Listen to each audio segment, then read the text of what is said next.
जिस दिन मैं गुरुजी को थोड़ा भी अपने से दूर करूंगी, उनकी यादों को, उस दिन शायद मैं दुनिया छोड़ दूंगी। क्योंकि गुरुजी मेरी हर एक चीज़ में बसे हुए हैं, मेरे कण कण में गुरुजी बसे हैं।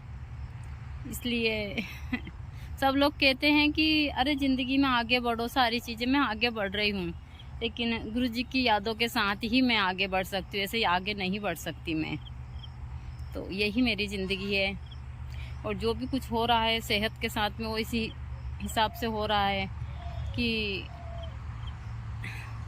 सबसे ज़्यादा मैं गुरुजी को थोड़ी देर के लिए भी नहीं भुला पा रही हूँ। उनका प्यार, उनका स्नेह, उनकी सारी चीज़ें,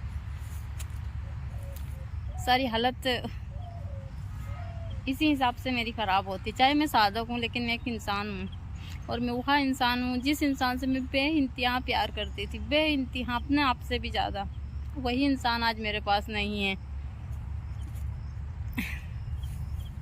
तो मैं हमेशा सभी को बोलती हूँ कि अपने जीवन साथी को बहुत प्यार कीजिए जब तक रहे। मैंने बहुत प्यार किया है। कुछ छोटी गलतियाँ तो सभी से होती है, लेकिन मैंने गुरुजी से बहुत प्यार किया है, और जब तक रहूँगी करती रहूँगी। जिस दिन गुरुजी की यादें शरीर से ख़त्म हो जाएगी, शायद मैं भी ख़त्म हो जाऊँगी। यही मेरी चीज़ें हैं सारी। यहाँ बहुत सुंदर सुंदर से फूल भी है, और मैं इनके बारे में बताती भी रहती हूँ। जय माता दी सभी को, हर हर महादेव। अभी है हमारे यहाँ शाम का समय, और शाम का दृश्य बहुत ही अच्छा है। आप देख सकते हैं शाम का दृश्य इतना अच्छा है कि जो हमारे तालाब है उसमें सूर्य की किरण पड़ रही है, और वहाँ बड़ी ही तेज़ चमक रही है। तो शाम का दृश्य इसी प्रकार से होता है। जिस हिसाब से मैं बताती हूँ कि यहाँ सुबह का दृश्य इस हिसाब से होता है, तो यहाँ शाम का दृश्य भी ऐसा ही होता है, और वो बड़ा ही प्यारा होता है। बहुत सारे ऐसे जीव हैं जो हमारे तालाब में इस समय के ऊपर अपने घर बना रहे हैं, और बच्चों को जन्म देने की तैयारी कर रहे हैं। ऐसे में से बहुत सारे ऐसे, जिसको हम जल कुकड़ी बोलते हैं, जल मुर्गी बोलते हैं, वह लोग काफ़ी मात्रा में घर बना रहे हैं, और अपने बच्चों के लिए सारी चीज़ें तैयार कर रहे हैं। तो हमारे यहाँ का दृश्य इसी हिसाब से है। मैं आप लोगों को हमेशा बताती रहती हूँ कि, और शाम का दृश्य तो बहुत ही सुंदर है।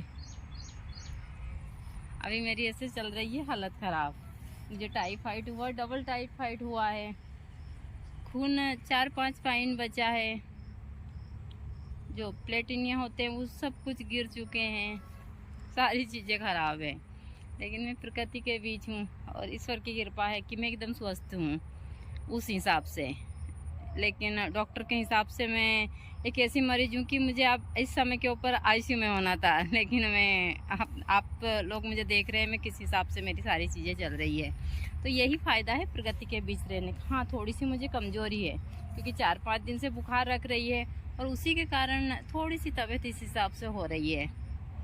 तो डॉक्टरी जाँच करवाते तो यही सारी चीज़ें आती है। तो डॉक्टर ने बोला 5 पॉइंट खून है, ये सारी चीज़ें, सब कुछ लफड़ा, सब कुछ हो रहा है, लेकिन मुझे कोई फिक्र नहीं है। माँ प्रकृति है, जाना तो सभी को है, आज नहीं तो कल मुझे भी जाना है।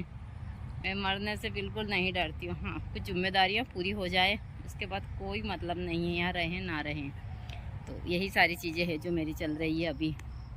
1-2 दिन के बाद और मैं आप लोगों को बताती रहूँगी जैसे मुझे समय मिलता है। और बड़े ही सुंदर फूल खिले हैं हमारे यहाँ पर, देख सकते हैं आप, इतने सुंदर फूल लग रहे हैं यहाँ, एकदम पीले कलर के। और पीला कलर गुरुजी का और मेरा बहुत फेवरेट था।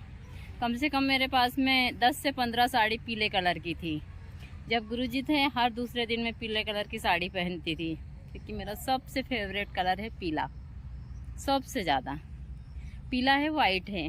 वाइट तो मुझे अब ईश्वर ने ही दे दिया है, लेकिन गुरुजी को पीला कलर बहुत पसंद था, और पीला कलर मुझे भी बहुत पसंद है। तो यही है पीला कलर। लेकिन अब इन चीज़ों का कोई महत्व नहीं बचता। सब लोग बोलते हैं कि आपकी तबीयत इतनी ख़राब क्यों रहती है। सही बात तो यह है कि मैं गुरुजी को एक पल के लिए भी नहीं भुला पा रही हूँ। मैं लाख कोशिश करती हूँ, उसके बाद भी मैं गुरुजी को नहीं भुला पा रही हूँ, और सारी चीज़ इसी हिसाब से ख़राब भी हो रही है। इस जन्म में गुरुजी को अपनी उस यादों से थोड़ी देर के लिए भी दूर करना। जिस दिन गुरुजी की यादें मेरे